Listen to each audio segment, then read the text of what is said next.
This guy he can definitely play a wonderful game of chess. How's this video going to be useful for you? Part 1, you're going to learn a high-level opening, the Rogozin setup. Part 2, you're going to see a creative rook lift from the queen side to the king side. This leads to white getting all his pieces into the attack. Then in part 3, the finale, you're going to see a wonderful conclusion to a spectacularly well-played game. d4, knight f6, c4, e6. With the white pieces, we have Anish Giri, the top player from Holland. And with black, we have Gukesh, one of the top Indian grandmasters. And after this moment where white gets the 2 knights out, bishop b4, this is the Rogozin defense. You pin the knight to the king, you're ready to castle, and now you go c5. But it turns out white is going to do the same. You're going to pin the knight to the queen instead. So both bishops are occupying aggressive looking squares now. After h6, a gigantic decision by Anish Giri to deliberately give up the bishop for the knight. Now why has he done this? It's because he just wants to go e3. Everything's defended and rook c1. You can see from the blue arrows, all the pawns defend each other. The 2 knights are out, those are the green circles, and now the red arrow shows the rook is now in the game. Just want to mention this key moment. Queen a4 check is a move. Picking up the bishop? No. Knight c6 blocks. This move, this idea is a key idea for white in the Rogozin. Because you see this blue arrow. You can't get the c-pawn in the game, and you need pawn breaks in order to bring all your pieces in the game. So this was one route, but it turns out Anish Giri chose another route. Now what? Black takes in the center and goes c5. Pawn break. That's the move I mentioned anyway. You need to free your position. You can't do this because rook d8 is very annoying. You shouldn't really take this because now maybe take. And then the bishop's in the game. The bishop controls lots of dark squares. Or maybe rook d8 first hit the queen. So, Giri just played a normal move. We castle. Now let's look at black's position. From the green arrows you can see the pawn moves. The pawn breaks. We're going to take in the center. Black controls the central squares. d5 and f5. From the blue circles, you can see the bishop and queen are in the game. And then from the red arrows, well, the rook has the chance to pin the pawn to the queen. The game has just begun. Taking the center. Normal moves to follow up. Maybe knight and bishop in the game.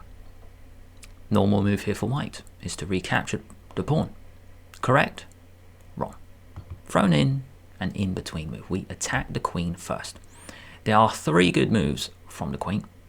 There are 3 options, I mean, but it turns out only one of them is good.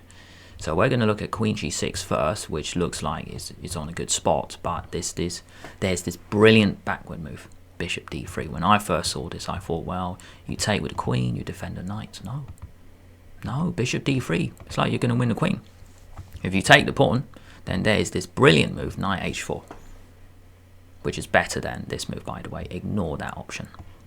Knight h4, and you can see all these squares are covered by the knights and the queen. The queen has to go to this tragic, absolutely tragic looking square, queen h7, and then we win the queen with a discovered attack. Something like this. You've just thrown a knight as a check. You can take the knight, so what? You're going to pick up the queen.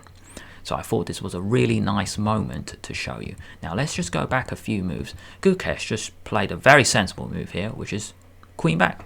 As you can see from the blue arrow, the queen and bishop defend each other. This is called a battery. Queen and bishop work very well together. You can see from the green arrow this time, we're going to take the pawn in the center, right?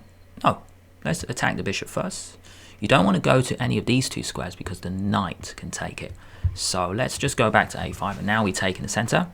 Here we have a key idea of the types of squares each side is controlling. Look at the green arrows. Turns out white is using pawns to control dark squares. Black is actually using the bishop to control dark squares. So I think this is a key idea in the middle game. Rook d8, pinning the pawn to the queen. This is part 2 of the intro. The creative rook lift I was mentioning. Rook c2. Why rook e2? From the green arrows, the rook has got itself into the game. From the queen side, from the left, and potentially from the blue arrow. we can face the king. Really cool journey. Here, there's a lot of central tension. Black has a very well placed bishop, but you're not going to take it because this bishop is so well placed.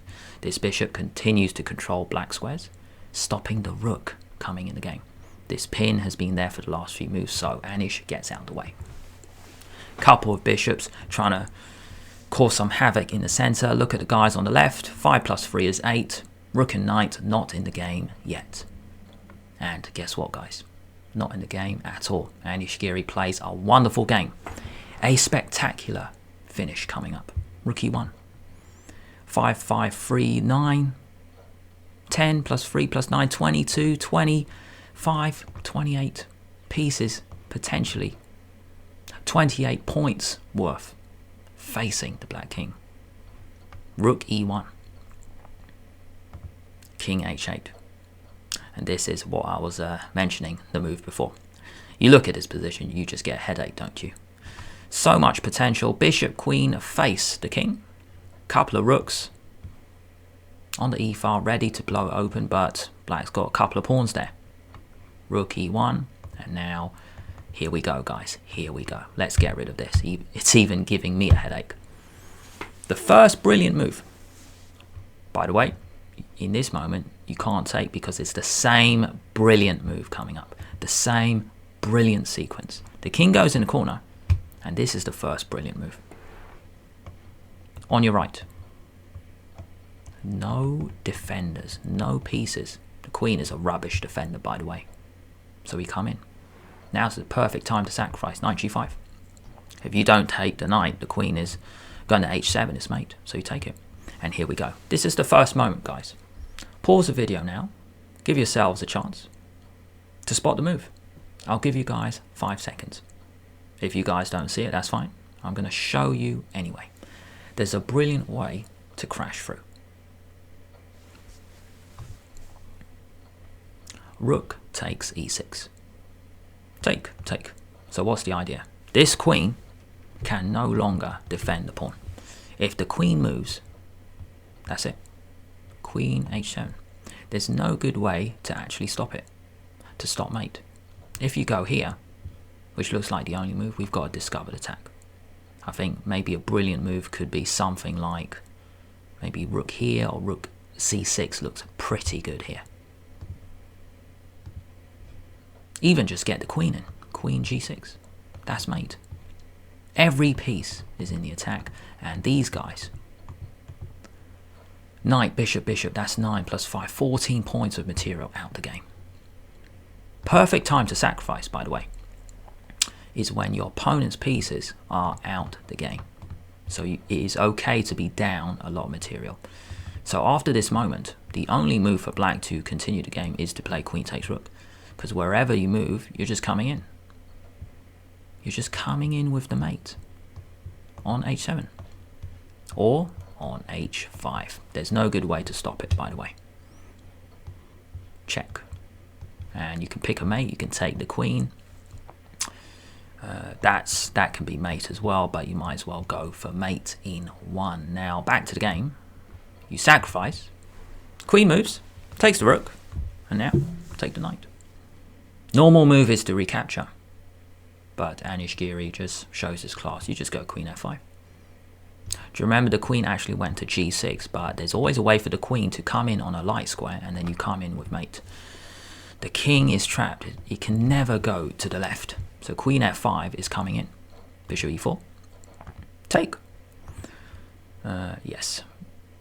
Just want to show you if this one, because I thought maybe you want to block the diagonal, you got a double attack. Normal tactic where you just pick it up. And if you defend a rook, oops, mate all of a sudden.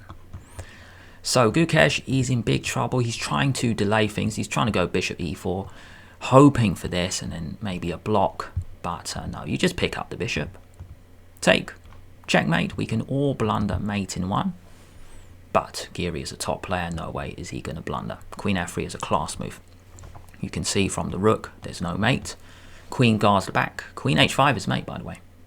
Queen f3 is a great move. It's an attacking and a defending move. Because you threaten mate in 1. And the blue arrow is the next option. Maybe you come into f8. And that's exactly what happens. Gukesh cuts off the queen, so you throw in check. Oops. That's white's move. Check. Come back. Just a bit of a class move. Gukesh resigns. Queen here is going to pick up everything.